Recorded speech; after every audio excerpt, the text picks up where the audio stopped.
자, 신율의 뉴스 정면 승부. 오늘 3부 정면 인터뷰에서는 국민의힘 배준영 의원 연결해서 입장 들어보겠습니다. 배 의원님 안녕하세요. 네, 안녕하십니까? 예. 어제 제가 서영교 최고위원, 더불어민주당 서영교 최고위원께도 여쭤본 거 똑같은 거 여쭤볼게요. 자, 추석 연휴 때 이제 지역 도우셨을 거 아니에요. 그죠? 네네. 예. 그 민심은 어떻게 들으셨어요?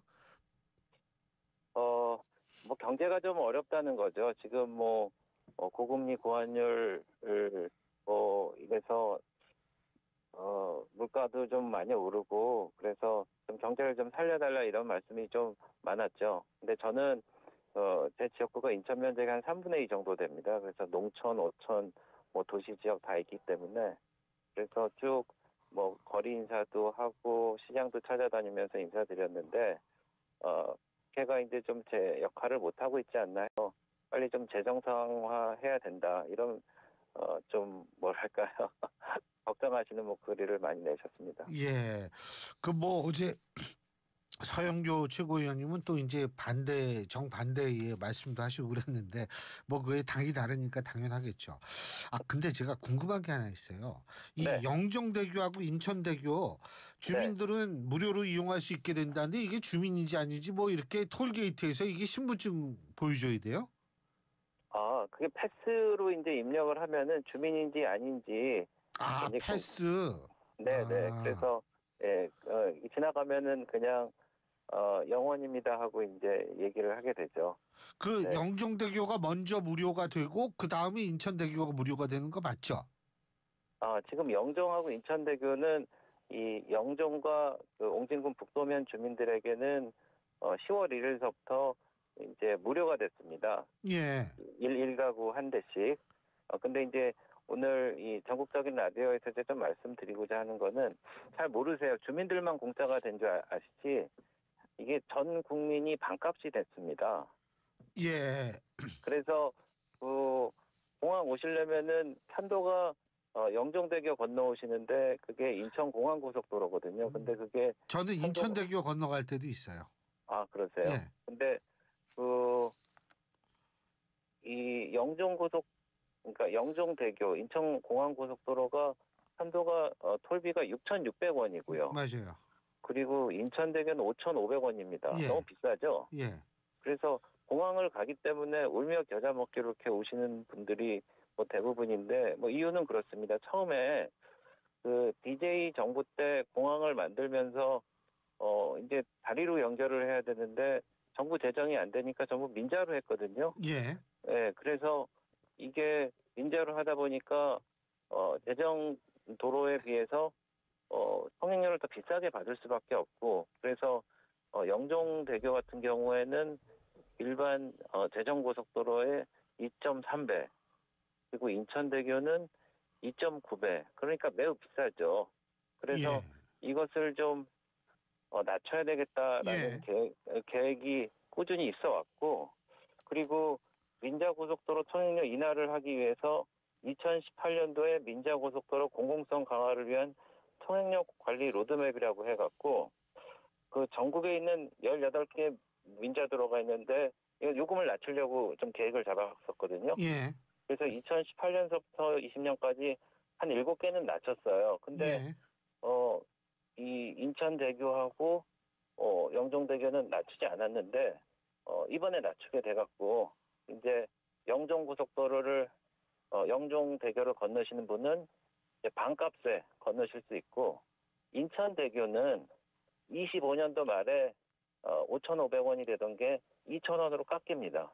예. 그래서 각각 52% 그 63% 정도 깎이니까 이게 대한민국 국민치고 인천공항 이용 안 하시는 분들 별로 없잖아요. 예. 그래서 전 국민에게 돌아가는 혜택이어서 이렇게 또 말씀드립니다. 예. 어쨌든 전 국민한테도 돌아갈 수 있는 혜택이자 주민들은 굉장히 좋아하겠어요. 예? 왔다 갔다 하는데 이게 돈 내는 거 그거 집에 가는데 돈 내는 게 어디 있습니까? 사실 솔직히 얘기해서. 예? 집에 가는데 돈 내는 게 사실은 엄밀히 말하면 법 위반입니다. 유료도로법이라고 있는데 유료도로를 놓으려면은 반드시 무료도로가 있어야 돼요. 상식 같은 얘기 아닙니까? 그렇죠. 네. 자기 집에 가는데 무료도로는 당연하죠. 좀 오래 걸리더라도 유료도로가 빨리 가니까 이렇게 내야 되는 건 상식 같은 얘기인데 예. 아까 말씀드린 대로 공항을 이제 꼭 만들어야 되고 돈이 없으니까 두 개다가 민자를 했고 유료도로를 만들었으니까 이게 유료도로법 위반이에요. 그래서 2004년도에 그 영종도 주민들이 헌법 소원을 냈습니다. 예. 근데 제 말씀만 들어보면은 당연히 주민들이 이겼을 것 같은데 패소했거든요. 예. 근데 그 기각된 이유를 들어보면은 배로 건너갈 수 있으니까 그거는 대체 수단이 된다 그러는데. 배로 건너간다. 요새 시대에 배로 간다. 예, 아주 그래서 그 발상이 아주 독특합니다. 예. 그래서 좀 터무니없는데 사실 근데 뭐 배는 뭐 공짜로 갑니까? 그래서 이제 통행료도 이제 정상화하고 결국은 무료로 간 다음에 예. 그런 재판도 결과를 좀 다시 받아봐야 되지 않나 뭐 이런 생각을 하고 있습니다. 예. 네, 어쨌든 뭐 큰일 하셨어요. 네, 예. 네, 감사합니다. 뭐 여러 가지 뭐 이게 어쨌든 지역 주민들 입장에서 볼 때는 상당히 반길 수 있는 거고 이게 좀 그래가지고 이 분위기 잘 띄워가지고 좀 경제도 잘 돌아가면 참 좋을 것 같은데 말이에요. 그죠? 네, 그래서 이게 지역 경제는 큰 효과가 있죠. 사실은 아까 말씀드렸다시피 공항에 오려고 5,500원, 6,600원 내지만은 영종이 사실 시사이드 파크라든지 백운산이라든지 을왕리 해수욕장도 있잖아요. 네, 을왕리 해수욕장 아름다운 시설이 많은데 그 통행료 아까워서 안 오시는 분들 꽤 되세요. 이 돈 내느니 뭐 진짜 딴 지역을 비싸죠. 가자. 네. 근데 이제 반값이 됐으니까 더 많은 분들이 올 걸로 생각을 하고 있고요. 저희가 그래서 그 인천시 산하에 인천연구원이라고 있습니다. 예. 그래서 거기서 추산한 걸로 보면은 통행료가 인하가 되고 무료화가 되니까 경제적 파급 효과가 한 2039년 말까지 5조 5천억 원 정도에 달하고 고용도 한 2만여 명의 고용 유발 효과가 있다고 이제 저희가 이제 추산을 하고 있고요. 예. 숫자는 어려운데 제가 좀 쉽게 말씀드리면은 저도 영종 사는데 이게 이 반값 그리고 주민 무료화는 3월달에 발표가 됐거든요. 2월 말에. 네. 근데 저희 집 앞에 사시는 집 앞에 있는 그 편의점 사장님이 이사 왔다고 그러시더라고요, 얼마 전에. 네. 그래서 이사도 오시고 놀러도 오시고 그래서 이제 영종의 경제가 살아나지 않나 이런 생각도 해보고요. 사실은 그 2000년이죠. 그 영종대교가 처음 생겼을 때 영종의 인구는 한 10,000명 정도밖에 안 됐거든요. 예. 그러니까 공항에 그냥 부속품 같이 그냥 기존에 계시던 원주민하고 공항에서 일하던 분들 약간이었는데 지금은 영종 인구가 12만 명이 됐습니다. 네, 12만 명이 됐기 때문에 이분들은 사실 공항 초창기 그것도 있지만은 마땅한 권리를 찾아야 되는데 그 과정 중에 이제 지금 제대로 된 권리를 찾게 됐다 이렇게 좀 보시면 될 것 같습니다. 알겠습니다. 자, 그 현안에 대해서도 좀 여쭤봐야 될 것 같은데 이균용 대법원장 후보자 내일이죠 표결이 그죠? 네. 어떻게 될 것 같으세요? 이제 민주당에서는 그 청문회 준비하는 팀에서 뭐 부결이 당연하다 이렇게 말씀을 하시고 그런 의견을 내고 있는 건데 저희가 2000년대 그 이제 청문회법이 도입돼 갖고 대법원장을 이제 동의하느냐 마느냐 이 제도를 만든 이후에 한 번도 부결된 적이 없습니다. 근데 부결시키지 않은 게 뭐 이균영 후보보다 전부 다 훌륭해서 뭐 그렇게 됐겠습니까? 만약에 이제 부결되고 이제 사법 공백 사태가 오고 그러면은 그거에 대한 파장이라든지 부작용이 너무 크기 때문에 아마 가결시켜주지 않았나 이런 생각을 하고 있고요. 그리고 또 하나는 김명수 그 대법원 6년간 체제 재판이 너무 지연됐다는 이야기를 듣습니다. 그래서 제가 통계를 보니까 그 1년 이상 지연된 그 항소심 같은 경우에는 한 2배가량이 늘었고요. 그리고 1년 이상 지연된 그 민사소송 같은 경우에 항소심 본안 같은 경우에 3배가 늘어갔고 근데 그렇게 민형사상의 소송이 늦어지게 되면은 정말 풀뿌리, 어려운 분들은 정말 그 큰 타격을 입거든요. 그리고 또 하나는 그 조국 전 장관 같은 경우에 1심 재판이 3년 2개월 만에 끝나고, 그리고 송철호 전 울산시장은 그 불법적인 청와대 행위로 인해 갖고 결국은 이게 유죄 판결을 받았는데 예. 임기가 끝났지 않습니까?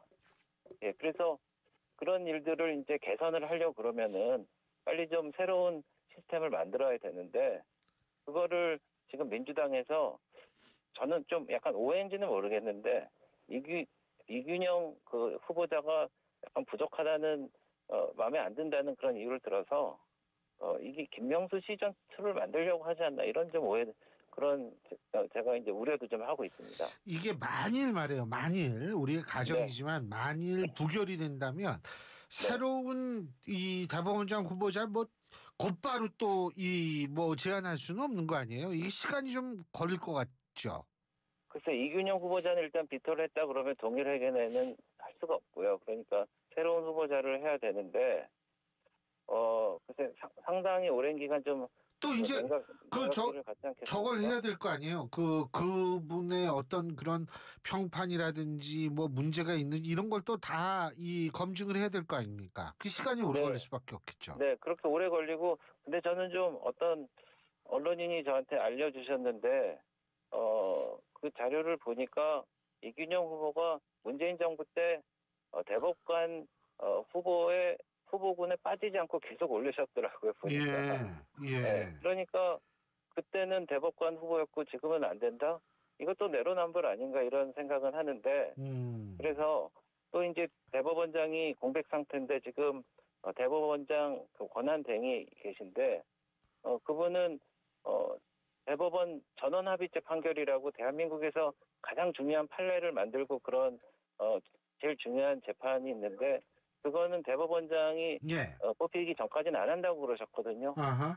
예, 그리고 또 그 권한대행 그분도 이제 대법원 그 재판을 안 하신다고 지금 그래요. 그러면 예. 재판도 더 밀리는 거 아닙니까?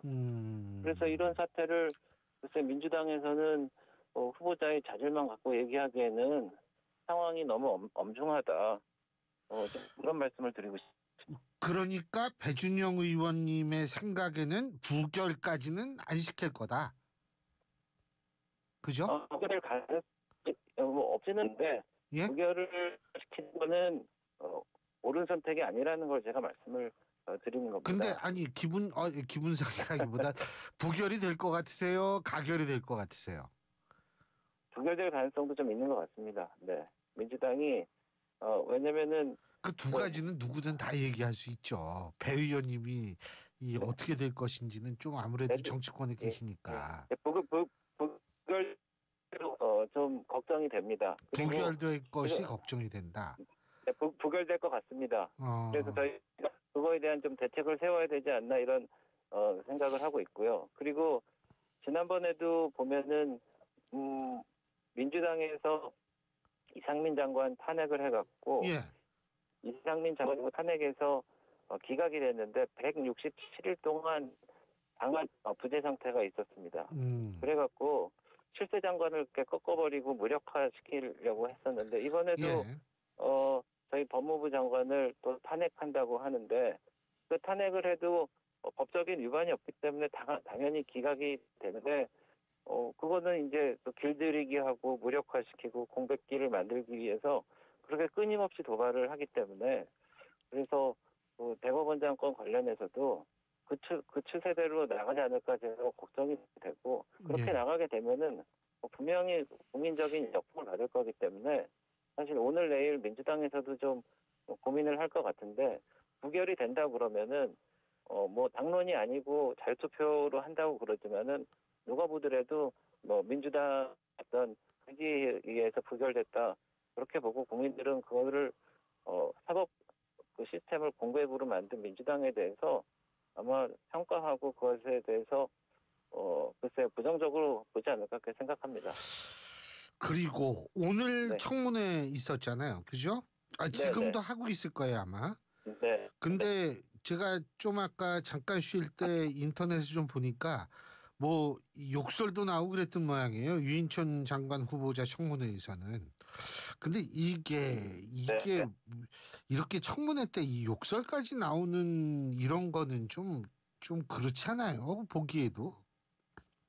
그러니까 이제 청문회 가면은 이제 저도 이제 제도적인 면에 대해서 개선을 좀 해야 된다는 목소리를 내고 있는데 예. 이제 서로 이제 신변잡기적인 얘기를 좀 하고 또 이제 문제에 대해서 목소리를 높여갖고 강력하게 비난하고 뭐 그러다 보니까 이제 욕설도 나오고 그러는데 미국의 그 청문회 시스템은 저희가 한번 좀 참고해 볼 만한데요.